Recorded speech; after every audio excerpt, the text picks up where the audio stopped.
1 second. Okay.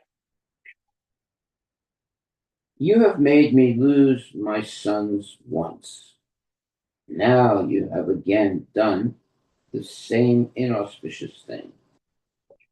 Therefore, you are a rascal who does not know how to behave toward others. You may travel all over the universe, but I curse you to have no residence anywhere. Oh boy, really angry. Mhm. Purport by Srila Prabhupada. Because Prajapati Daksha was a Grihamedi who wanted to remain in household life, he thought that if Narada Muni could not remain in one place, but had to travel all over the world, that would be a great punishment for him. That's not a fact. Actually, however, such a punishment is a boon for a preacher. A preacher is known as Parivrajikacharya, an acharya or teacher who always travels for the benefit of human society. Prajapati Daksha cursed Narada Muni by saying that although he had the facility to travel all over the universe, he would never be able to stay in one place.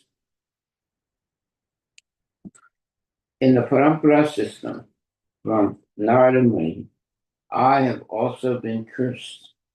Prabhupada's talking about himself now here. Although I have many centers that would be suitable places for residence, I cannot stay anywhere, for I have been cursed by the parents of my young disciples. Since the Krishna consciousness movement was started, I have traveled all over the world 2 or 3 times a year. And although I am provided comfortable places to stay wherever I go, I cannot stay anywhere for more than 3 days or a week. I do not mind this curse by the parents of my disciples, but I know it is necessary that I stay in one place to finish another task. This translation of Srimad Bhagavatam. If my young disciples, especially those who have taken sannyasa, take charge of traveling all over the world, it may be possible for me to transfer the curse of the parents to these young preachers. Then I may sit down conveniently in one place for the work of translation. Prabhupada. Text number 44. Sri Sukadeva Goswami continued, my dear king, since Narada Muni is an approved saintly person, when cursed by Prajapadaksha, he replied, Tad Badam. Yes, what you have said is good. I accept this curse. He could have cursed Prajapati Daksha in return, but because he is a tolerant and merciful sadhu, he took no action. Now, very good. Purport by Srila Prabhupada. As stated in Srimad Bhagavatam 3.25.21, Titikshava Karunika Surida Sarvadehinam Ajata Satrava Santa Sadhava Sadhubhushan. The symptoms of a sadhu are that he is tolerant, merciful, friendly to all living entities. He has no enemies. He is peaceful. He abides by the scriptures, and all his characteristics are sublime. Because Narada Muni is the most elevated of sadhus, devotees, to deliver Prajapati Daksha. He silently tolerated the curse. Sri Chaitanya Mahaprabhu has taught this principle to all his devotees. Okay, what is the principle? To be merciful and tolerant and friendly to all living entities. There you go. Trinadapi Sanichena Tararapi Saisnana Manina Manadina Kirtanya Sada Hari. One should chant the holy name of the Lord in a humble state of mind, thinking oneself lower than a straw in the street. One should be more tolerant than a tree, devoid of all sense of false prestige, and should be ready to offer all respect to others. In such a state of mind, one can chant the holy name of the Lord constantly. And that's a very wonderful verse. Trinadapi Chena Tadarapi Sistana. Amanina Mananetena Kirtanya Sudahari. When it says here that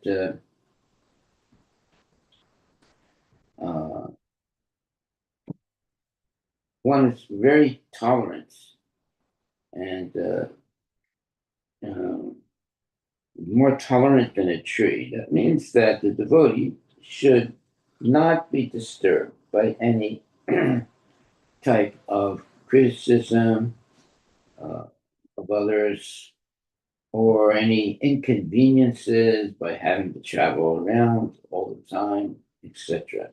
None of these things disturb the devotee because the devotee is completely dedicated to serving Krishna. He's not traveling around for to collect money for himself or to have fame or anything like that. He is traveling around to enlighten all the devotees who are interested in making spiritual advancement. Okay, following the orders of Sri Chaitanya Mahaprabhu, one who preaches the glories of the Lord all over the world or all over the universe should be humbler than grass and more tolerant than a tree, because a preacher cannot live an easygoing life. Wow. Indeed, a preacher must face many impediments. Not only is he sometimes cursed, but sometimes he must also suffer personal injury. For example, when Nityananda Prabhu went to preach Krishna consciousness to the two roguish brothers, Jagai and Madai, they injured him and made his head bleed. But nevertheless, he tolerantly delivered the two rogues who became perfect Vaishnavas. This is the duty of a preacher. Lord Jesus Christ even tolerated crucifixion. Therefore, the curse against Narada was not very astonishing, and he tolerated it. Now, it may be asked why Narada Muni stayed in the presence of Prajapati Daksha and tolerated all his accusations and curses. Was that for Daksha's deliverance? The answer is yes. Srila Vishwanath Chakravarti Thakur says that after being insulted by Prajapati Daksha, Narada Muni should have left immediately, but he purposely stayed to hear all Daksha's strong words so that Daksha might be relieved of his anger. Prajapati Daksha was not an ordinary man. He had accumulated the results of many pious activities. Therefore, Narada Muni expected that after delivering his curse, Daksha, satisfied and freed from anger, would repent his misbehavior and thus get a chance to become a Vaishnava and be delivered. When Jagai and Madai offended Lord Nityananda stood tolerantly, and therefore both brothers fell at his lotus feet and repented. Consequently, they later became perfect Vaishnavas. Thus end the Bhaktivedanta purports of the sixth canto, fifth chapter of the Srimad Bhagavatam, entitled Narada Muni Cursed by Prajapati Daksha. Chapter 6, the progeny of the daughters of Daksha. As described in this chapter, Prajapati Daksha begot 60 daughters in the womb of his wife Asikni. These daughters were given in charity to various persons to increase the population. Since these offspring of Daksha were women, Narada Muni did not try to lead them toward the renounced order of life. Thus, the daughters were saved from Narada Muni. Thus, the daughters were saved from Narada Muni. 10 of the daughters were given in marriage to Dharmaraj, 13 to Kashyapa Muni, and 27 to the moon god Chandra. In this way, 50 daughters were distributed, and of the other 10 daughters, 4 were given to Kashyapa, and 2 each to Bhuta, Angira, and Krishasva. One should know that that is because of the union of these 60 daughters with various exalted personalities, that the entire universe was filled with various kinds of living entities, such as human beings, demigods, demons, beasts, birds, and serpents. Wow. Okay, so that was the introduction. And now, text number 1. Shri Sukadeva Goswami said, my dear king, thereafter, at the request of Lord Brahma, Prajapati Daksha, who was known as Prachetasa, begot 60 daughters in the womb of his wife Asikni. All the daughters were very affectionate toward their father. Okay. Yeah, because the father's going to make sure they all get married, have a nice husband. After the incidents concerning the loss of his many sons, Daksha repented his misunderstanding with Narada Muni. You see, that's good. Lord Brahma then saw Daksha and instructed him to beget children again. Now, this is the third time. This time, Daksha was very cautious to beget female children instead of male children, so that Narada Muni would not disturb them by urging them to accept the renounced order. Tricky. Females are not meant for the renounced order of life. They should be faithful to their good husbands. For if a husband is competent for liberation, his wife will also achieve liberation with him. As stated in the Shastra, the results of a husband's pious activities are shared by his wife. Therefore, a woman's duty is to be very chaste and faithful to her husband. Then, without separate endeavor, she will share in all the profit of the husband, all the profit the husband earns. But it's talking about spiritual profit. Mm-hmm. Text 2. He gave 10 daughters in charity to Dharmaraj or Yamaraj, 13 to Kashyapa, first 12, and then one more, 27 to the moon god, and two each to Angira, Krishaswa, and Bhuta. The other four daughters were given to Kashyapa. Thus, Kashyapa received 17 daughters in all. Wow. Text number 3. Now, please hear from me the names of all the daughters and their descendants who filled all the three worlds. Text number 4.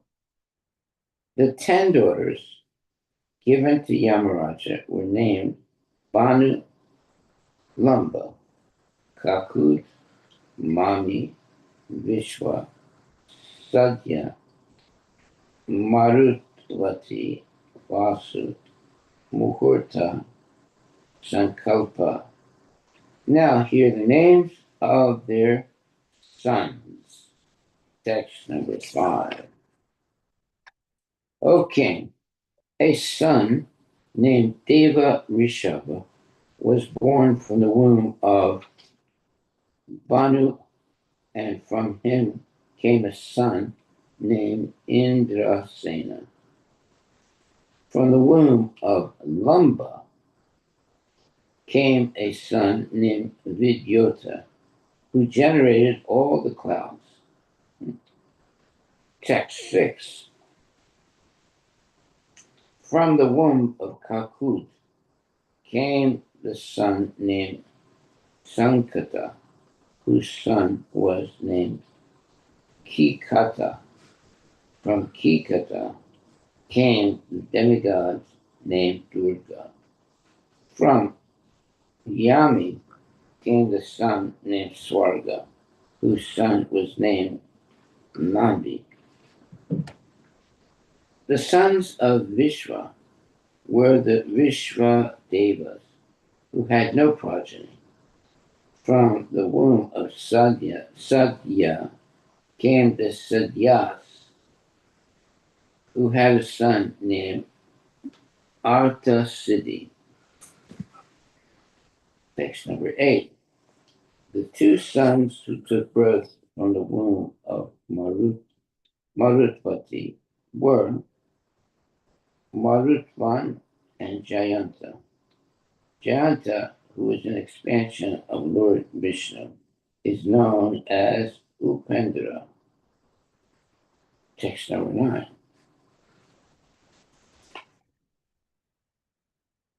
The demigods named Mohurtikas took birth from the womb of Muhurta. These demigods deliver the results of actions to the living entities of their respective times. Text number 10 and 11. The son of Sankalpa was known as Sankalpa, and from him lust was born. Oh, it's not good. The sons of Vasu were known as the 8 Vasus. Just hear their names from me: Drona, Prana, Dhruva, Arka, Agni, Dosa, Vastu, and Vivasu. From Abhimati, the wife of the Vasu named Drona, were generated sons named Harsha, Loka, Soka, Vaya, and so on. Text number 12. Urjavati, the wife of Prana, gave birth to 3 sons named Saha, Ayus, and Purujava. The wife of Dhruva was known as Dharani, and from her womb various cities took birth. Wow, cities.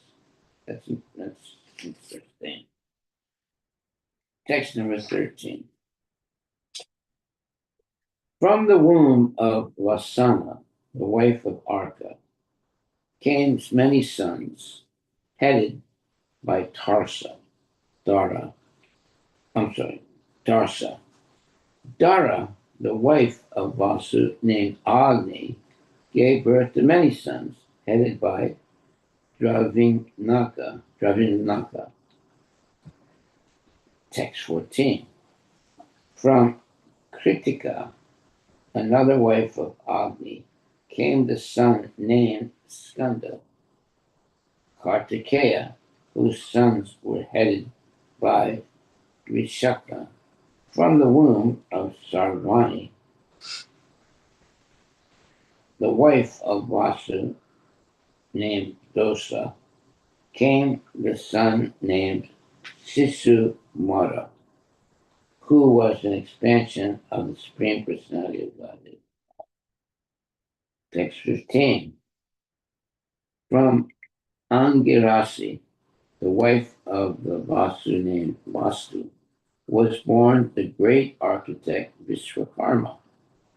Vishwakarma became the husband of Akriti, from whom the Manu named Chaksusa was born. The sons of Manu were known as the Vishwadevas. Vishwadevas and Sadyas. Text 16. Usha, the wife of Vibhavyasa, gave birth to three sons, Yusta, Rochiza, and Atapa.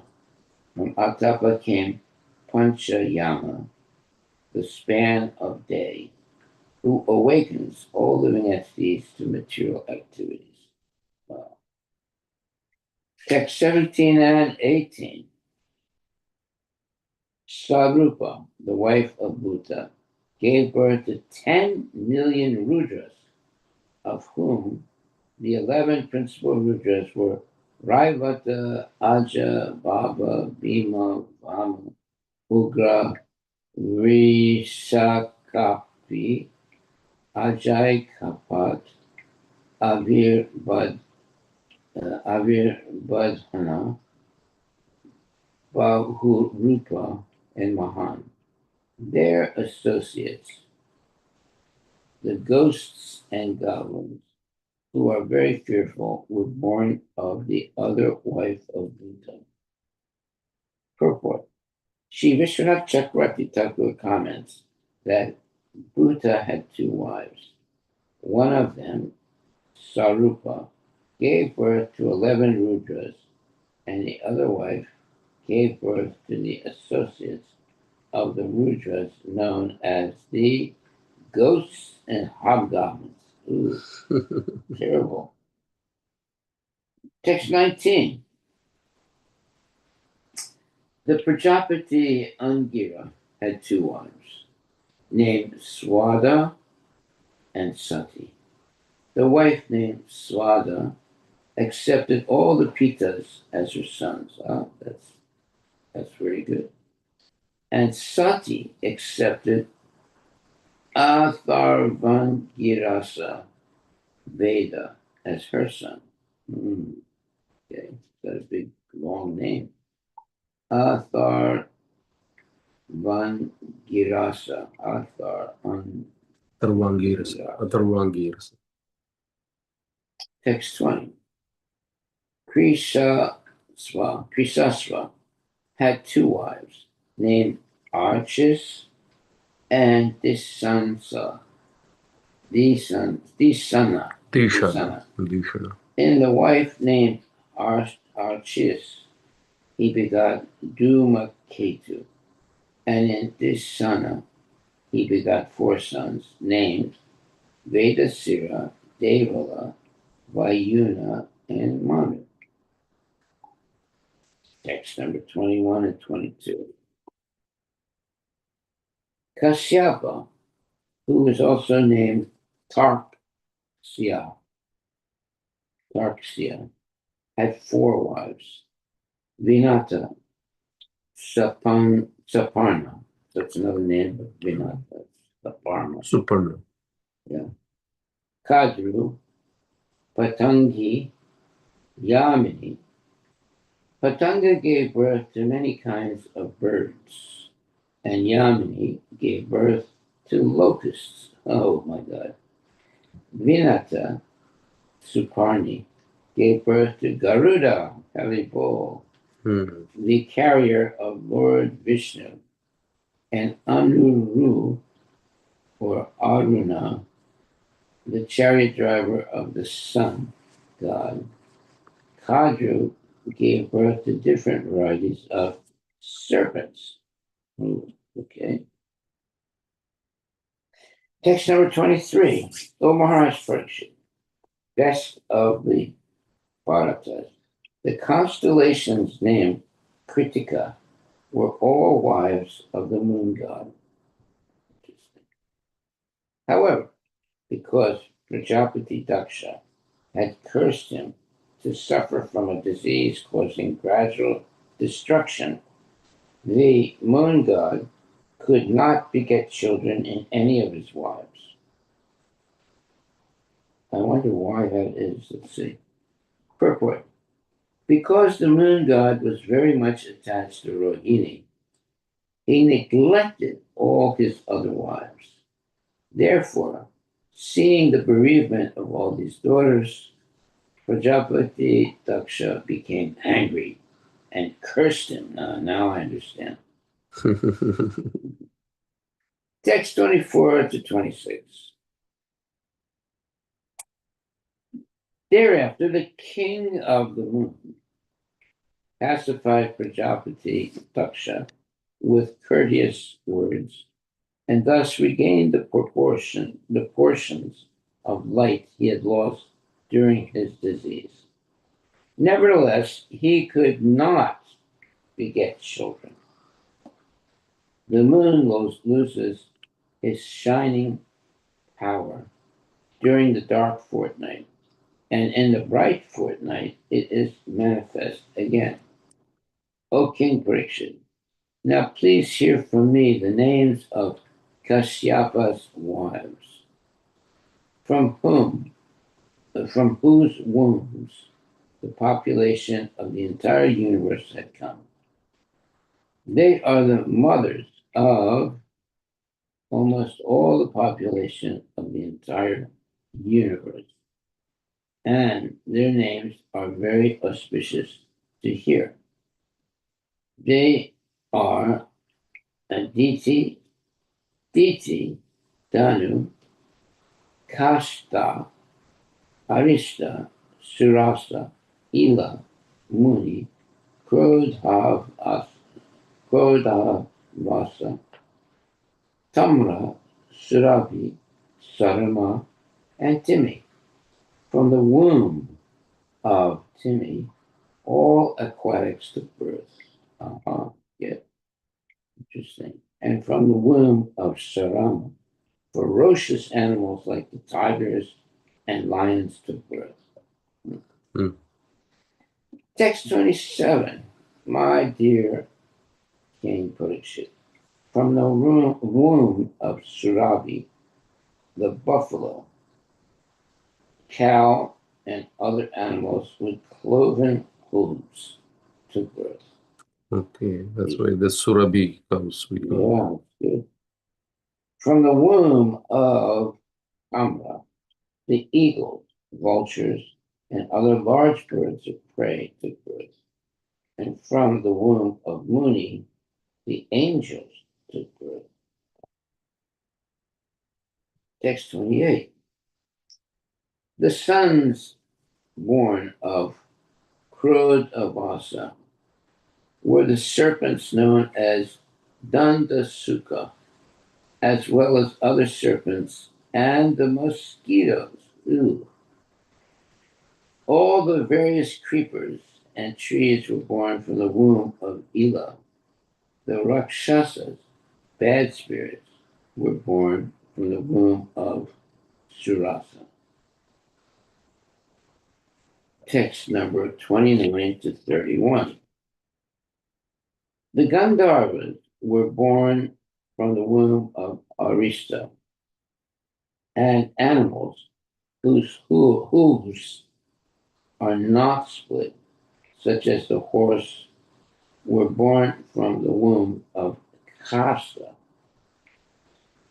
Okay, from the womb of Danu came 61 sons, of whom these 18 were very important. Dvi Murda Sambara Arishta Ayagriva Vivasa Ayomaka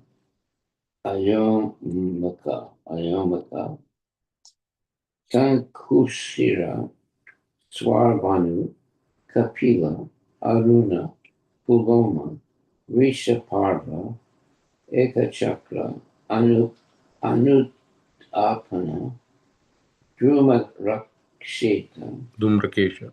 Dhumrakesha Virupaksha Viprachiti and Durjaya. Text 32. The daughter of Swarvanu, named Suprabha, was married to Namuchi. The daughter of Rishaparva, named Sarmista, was given to the powerful King Yayati, the son of Nahusa. Now we're going to hear about them soon. Text 33 to 36. Vaishvanara, the son of Danu, had 4 beautiful daughters named Upadanavi, Hayashira, Puloma, Kalaka, Hiranyaksha. Okay, period. Hiranyaksha married Upadanavi, and Kratu married Hayashira. Thereafter, at the request of Lord Brahma, Prajapati Kashyapa married Puloma and Kalaka, the other 2 daughters of Vaishvanara. From the wombs of these 2 wives of Kashyapa came 60,000 sons. Wow. How are you going to feed them all? So many. So, Maharaj, one question is, all these, they're factually stated, but for us, it's hard to imagine all, like, from the wombs of these mothers came different animals and so on. It's hard to understand for us, given where we are. No, it's hard for the people in Maya to understand. But we can understand. Krishna can do whatever he wants. He can produce billions of sons if he wants. So, this is only 60,000 sons. So, from the wombs of these 2 wives of Kashyapa came 60,000 sons, headed by Nivatakavacha, who are known as Polomas and the Kalakeshas. Kalakaya. They were physically very strong and expert in fighting, and their aim was to disturb the sacrifices performed by the great sages. Well, that means the demons, in one sense, for sure. My dear king, when your grandfather, Arjuna, went to the heavenly planets, he alone killed all these demons, see? And thus, King Indra became extremely affectionate toward him. Wow. Text number 37. In his wife, Simhika, the Prakshiti begot 100 and 1 sons, of whom the eldest is Rahu. He's like a demon. And the others are the 100 Ketus. All of them attain positions in the influential planets. Text number 38 and 39. Now please hear me as I describe the descendants of Aditi in chronological order. In this dynasty, the Supreme Personality of Godhead, Narayana, descended by his plenary expansion. The name of the sons of Aditi are as follows: Vishwaswan, Vivaswan.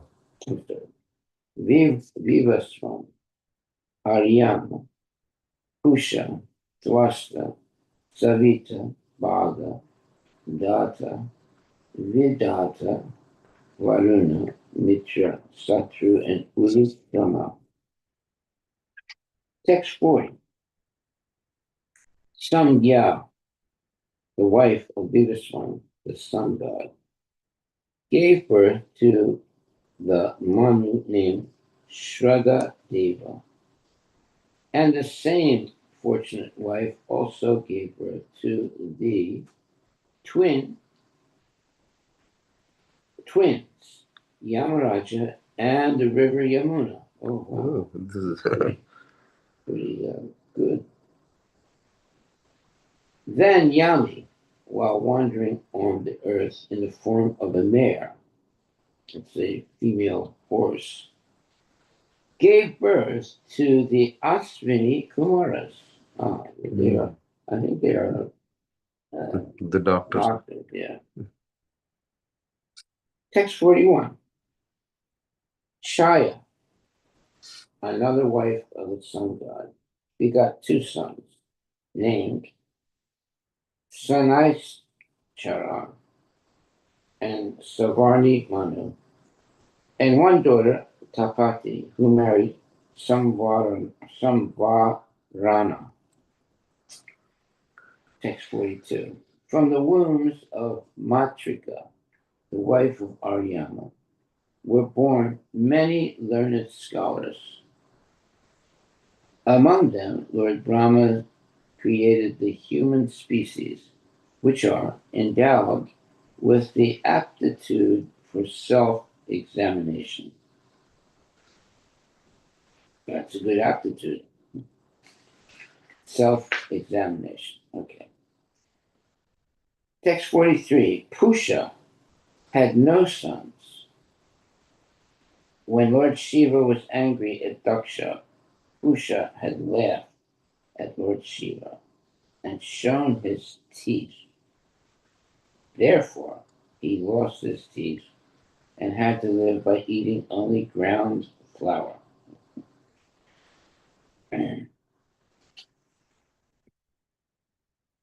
Text 44. Rakshana, daughter of Daitya, became the wife of Prajapati Twasta. By his semina, he begot in her womb 2 very powerful sons named Sanivesha and Vishwarupa. Text 45. Although Vishwarupa was the son of the daughter of their eternal enemies, the demons, the demigods accepted him as their priest in accordance with the order of Brahma when they were abandoned by their spiritual master, Brihaspati, whom they had disrespected. Thus end the Bhakti Vedanta purports of the 6th canto, 6th chapter of the Srimad Bhagavatam, entitled The Progeny of the Daughters of Daksha. Okay, now we're going to go to chapter 7. Indra offends his spiritual master, Brihaspati. That's dangerous. very dangerous. As related in this chapter, Indra, the king of heaven, committed an offense at the feet of his spiritual master, Brihaspati. Brihaspati therefore left the demigods, who then had no priests. However, at the request of the demigod, Vishvarupa, the son of Brahmana, Wasta, became their priest. Once upon a time, Indra, the king of the demigods, was sitting with his wife, Sachi Devi, and being praised by various demigods like the Siddhas and Charanas and Gandharvas. When Brihaspati, the spiritual master of the demigods, entered the assembly, Indra, being too much absorbed in material opulence, forgot himself and did not respect Brihaspati. Oh, that's very bad. Who thus became aware of Indra's pride in his material opulence and immediately disappeared from the assembly to teach him a lesson. Indra became most repentant, understanding that because of his opulence, he had forgotten to respect his spiritual master. He left the place to beg pardon from his spiritual master, but could not find Brihaspati anywhere. Because of his disrespectful behavior toward the spiritual master, Indra lost all his opulence and was conquered by the demons, who defeated the demigods in a great fight and occupied Indra's throne. King Indra, along with other demigods, later took shelter of Lord Brahma. Understanding the situation, Lord Brahma chastised the demigods for their offense to their spiritual master. Following Lord Brahma's orders, the demigods accepted Vishvarupa, who was a Brahmana and the son of Twasta, as their priest. Then they performed yajnas under the priesthood of Vishvarupa and were not able to conquer the demons. Text number 1. Maharaj Pariksit inquired from Sukadeva Goswami, O great sage, why did the spiritual master of the demigods, Brihaspati, reject the demigods who were his own disciples? Whoa. Yeah, they must have committed some offense. What offense did the demigods commit against their spiritual master? Please describe to me this incident. Purport by Srila Prabhupada. Shri Vishwanatha Chakravarti Thakura comments. Saptame Guruna Tyak Fer Devar Daitya Paraji Tai Vishwarupo Gurut Vena Ritu Ramopadeshata. This 7th chapter describes how Brihaspati was offended by the demigods, how he left them, and the demigods were defeated, and how the demigods, following the instructions of Lord Brahma, accepted Vishwarupa as their priest to perform their sacrifice. Text number 2 to 8.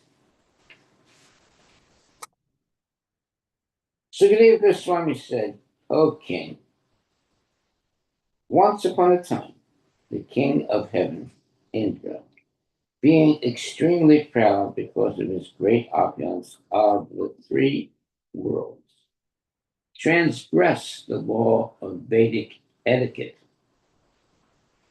That's something you should never do. Seated on his throne, he was surrounded by the Maruts, Vasus, Rudras, Adityas, Ribus, Vishvadevas, Sadyas, Aswini Kumaras, Siddhas, Charanas, Gandharvas, and by great saintly persons. Also surrounding him were the Vidyadharas, Apsaras, Kinnaras, Patangas, or birds, Uragas, snakes. All of them were offering Indra their respects and services.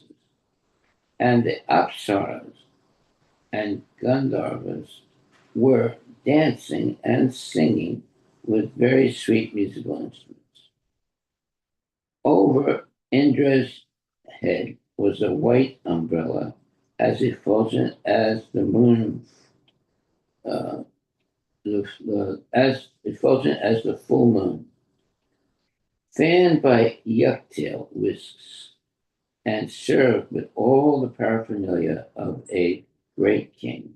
Indra was sitting with his wife, Sakshi Devi, who occupied half the throne. When the great sage Brihaspati appeared in that assembly, Brihaspati, the best of the sages, was the spiritual master of Indra and the demigods, and was respected by the demigods and demigods, demigods and demons alike. Nevertheless, although Indra saw his spiritual master before him, he did not rise from his own seat or offer a seat to his spiritual master, nor did Indra offer him a respectful welcome. Indra did nothing to show him respect. Oh boy, Indra's going to have a lot of trouble now. Text number 9. Brihaspati knew everything that would happen in the future. Seeing Indra's transgression of etiquette, he completely understood that Indra was puffed up by his material opulence. Although able to curse Indra, he did not do so. Instead, he left the assembly and in silence returned to his home. Indra, the king of heaven, could immediately understand his mistake. Realizing he had disrespected his spiritual master, he condemned himself in the presence of all the members of the assembly. Alas, what a regrettable deed I have committed because of my lack of intelligence and my pride in my material opulences. I failed to show respect to my spiritual master when he entered this assembly and thus have insulted him. Well, at least he knows what he did wrong. Although I am king of the demigods, who are situated in the mode of goodness, I was proud of a little opulence and polluted by false ego. Under the circumstances, who in this world would accept such riches at the risk of falling down? Alas, I condemn my wealth and opulence. You see, when people become very wealthy and they have a lot of opulence, sometimes they become uh, calloused and don't give proper respect to their guru. Purport.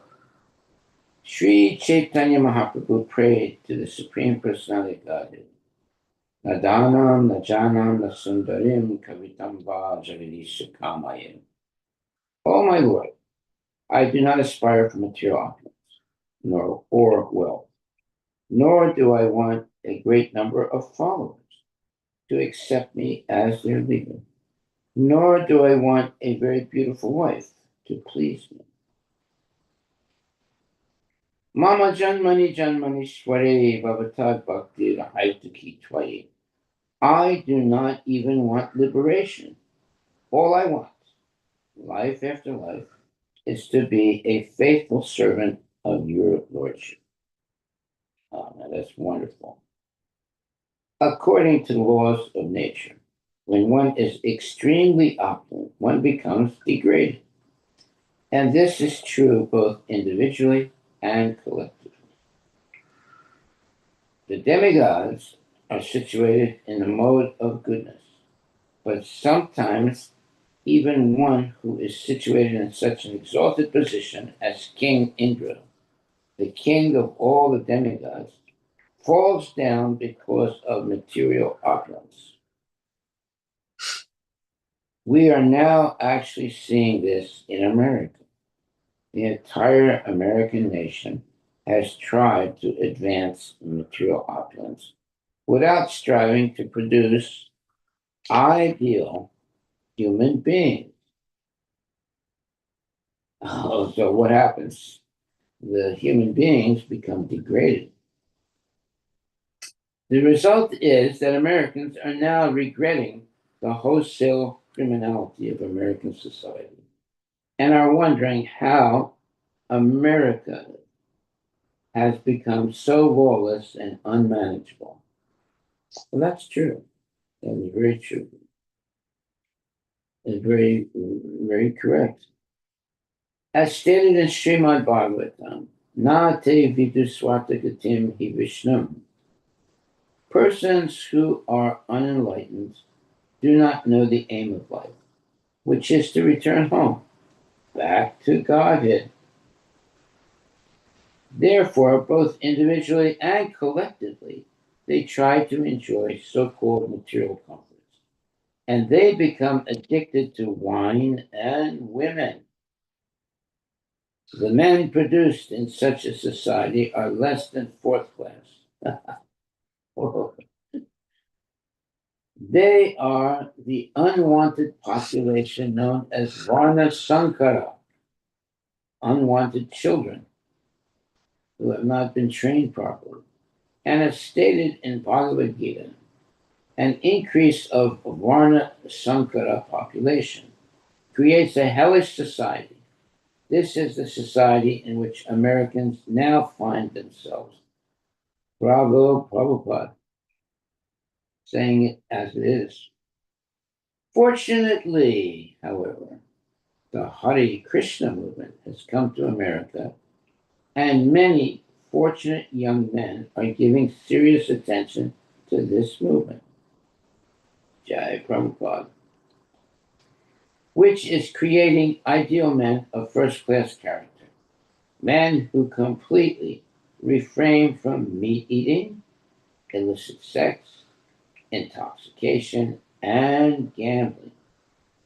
If the American people are serious about curbing the degraded criminal life of their nation, they must take to the Krishna consciousness movement and try to create the kind of human society advised in Bhagavad Gita. Chaturvanyam maya shristam gunakarma vibhagasa.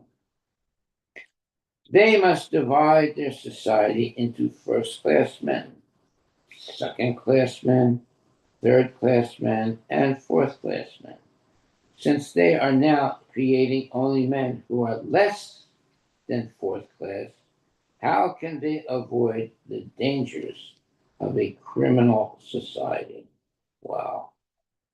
Long, long ago, Lord Indra regretted his disrespect to his spiritual master, Brihaspati. Similarly, it is advised that the American people regret their mistaken advancement in civilization. They should take advice from the spiritual master, the representative of Krishna. If they do so, they will be happy and theirs will be an ideal nation to lead the entire world. Well, they haven't done that. Some few people in the Hare Krishna movement have done that, but the mass of people have not done that. Text 13. If a person says, quote, one who is situated on the exalted throne of a king should not stand up to show respect. Let's see. One who is situated on the exalted throne of a king should not stand up to show respect to another king or a brahmana. It is to be understood that he does not know the superior religious principles. In other words, he's a low-class person. Purport, Sri Vishwanatha Chakravarti Thakura says, in this regard, that when a president or king is sitting on his throne, he does not need to show respect to everyone who comes within his assembly. Oh, really? But he must show respect to superiors, okay, like his spiritual master, brahmanas, and Vaishnavas. There are many examples of how he should act. When Lord Krishna was sitting on his throne, and Narada fortunately entered his assembly, even Lord Krishna immediately stood up with his officers and ministers to offer respectful obeisances to Narada. Narada knew that Krishna is the Supreme Personality of God, and Krishna knew that Narada was his devotee. But although Krishna is the Supreme Lord and Narada is the Lord's devotee, the Lord observed the religious etiquettes. There it is. Since Narada was a brahmachari, a brahmana, and an exalted devotee, even Krishna, while acting as a king, offered him respectful obeisances, offered his respectful obeisances unto Narada. Such is the conduct visible in the Vedic civilization, a civilization in which the people do not know how the representative of Narada and Krishna should be respected, how society should be formed, and how one should advance in Krishna consciousness. A society concerned only with manufacturing new cars and new skyscrapers every year and then breaking them to pieces and making new ones may be technologically advanced, but it is not a human civilization. Wow. A human civilization is advanced when people follow the Varnya system. Varnya system. The system of four orders of life. There must be ideal first-class men to act as advisors, second-class men to act as administrators, third-class men to produce food and protect cows, and fourth-class men who obey the three higher classes. One who does not follow the standard system of society should be considered a fifth-class man. A society without Vedic laws and regulations will not be very helpful to humanity. As stated in its verse, Dharmam te na param vidu. Such a society does not know the aim of life and the highest principle of religion. Wow. Okay. What time is it? It's finished? 7:40 right now. Oh, so we'll stop here. Yeah. That's a good place to stop, though. So our takeaway for today, Prabhupada says, a human civilization is advanced when its people follow the Chaturvarnyam Varnya system, the system of four orders of life. There must be ideal first class men to act as advisors, second class men to act as administrators, third class men to produce food and protect cows, and fourth class men who obey the three higher classes of society. One who does not follow the standard system of society should be considered a fifth class man. A society without Vedic laws and regulations will not be very helpful to humanity. As stated in this verse, Dharmam te na param vidu. Such a society does not know the aim of life and the highest principle of religion. Hare Krishna, Jai Srila Prabhupada Ki Jai. Okay, are there any questions or comments? Any questions or comments anyone would like to make?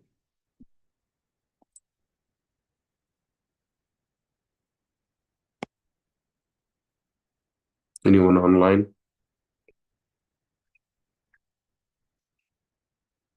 So even Indra got puffed up temporarily with his material opulence. Yeah. So Indra seems to be a common theme is like this. Almost all the stories, Indra seems to be the one that makes mistakes, and then either Narada Muni comes and corrects sometimes. For example, in the case of Prahlada's mother, he tries to even kill her.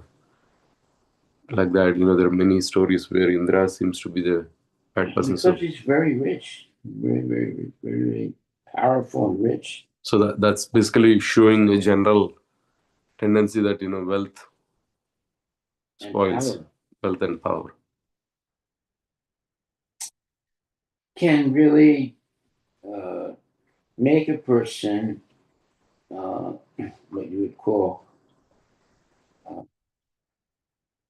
confused about what his position really is.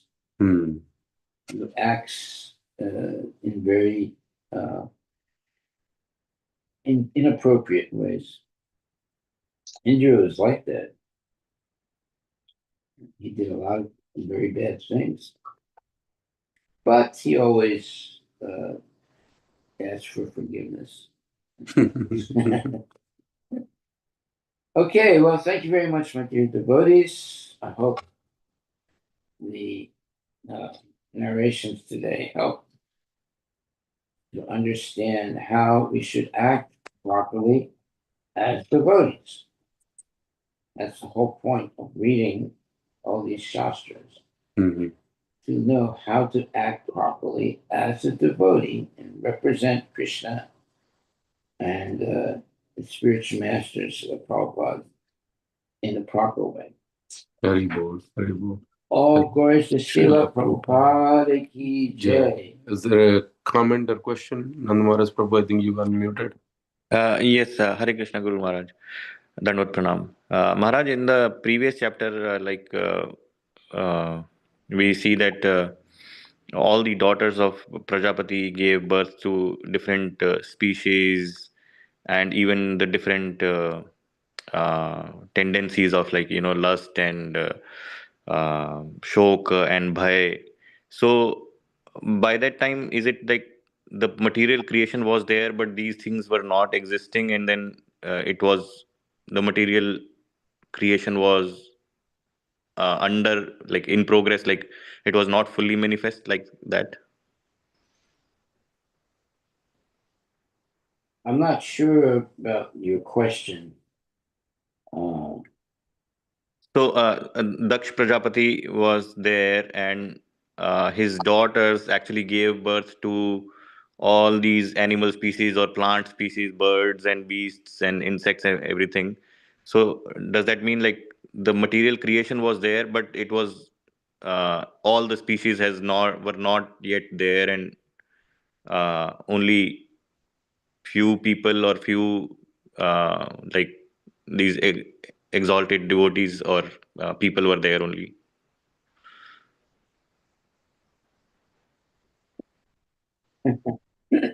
Yeah, basically in the beginning, I mean, even though this is a cycle, right? In this cycle, um, all the blueprint was already created by Brahmaji. I think it's all these Prajapatis are to fill the space with the All the species are created simultaneously. the It's models not, and it's not an blueprint. evolutionary thing. Right away, all the species are created. So what is the question, though? What is the question? But I mean, here the question, I think, if I'm just understanding, is that was that there was some aspects of the chronology that we are reading here, Yeah. which is that the wives of Kashyapa gave birth to a lot of the progeny of different types of species, Yeah. as we understand from this narration. Yeah. Does that mean, like, was there a time when these species didn't appear, even though they kind of were all existing, as in, but was there a time when only few people were there on this planet Earth before all the different insects and animals and everything were created? Like for example, I mean, I think there is some truth to it, right? Because the first living being was Brahmaji, and then his expansions from his not expansions, but his offspring started. That's how Daksha eventually came, and then from Daksha, Kashyapa, and so on. So there is a lineage from which these expansions have happened. So, but there is a chronology from the perspective of when they appeared, but the actual creation of blueprint of all the 8.4 million species was already created Yeah. at once. Yes. Yeah. Well, why don't you research this? Give us an answer tomorrow. Sure. Yes, sir. I don't want to say anything because I don't want to make a mistake. I don't want to make a mistake. So let's look it up more carefully and enlighten us tomorrow morning. Sure. Okay, any other questions or comments? Any other questions or comments? Okay, our takeaway for today is Canto 6, Chapter 7, text number 13. If a person says, one who is situated in the exalted throne of a king should not stand up to show respect to another king or a Brahmana, it is to be understood that he does not know the superior religious principles. In other words, the low class person. So this is this was taught in the ancient times, and it's also taught in now that when uh, a bona fide and exemplary devotee enters enters a place, people should stand up and offer their homage to such a person. One who is situated in the exalted throne of a king should not stand up to show respect to another king or a Brahmana. It is to be understood that he does not know the superior religious principles. Yeah, so we should always offer respect to uh, exalted devotees by standing up and then offering dandavats.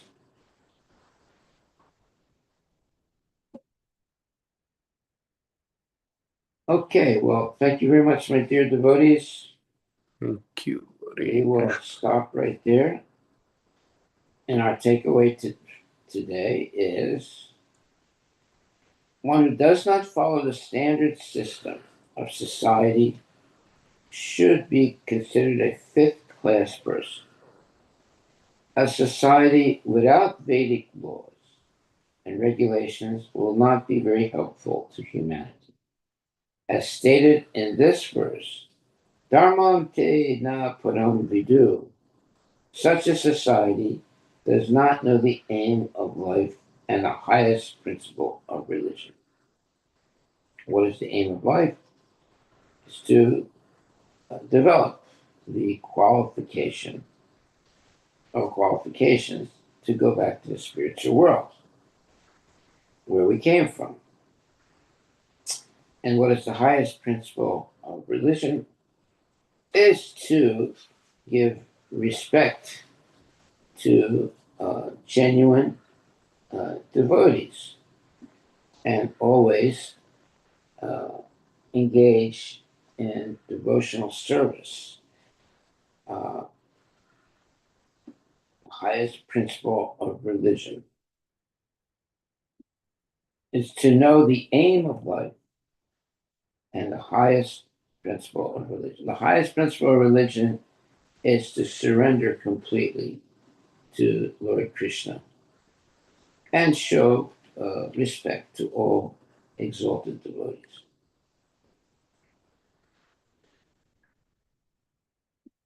Okay, thank you very much, my dear devotees. Hare Please Krishna, chant Hare Hare Krishna. Krishna and be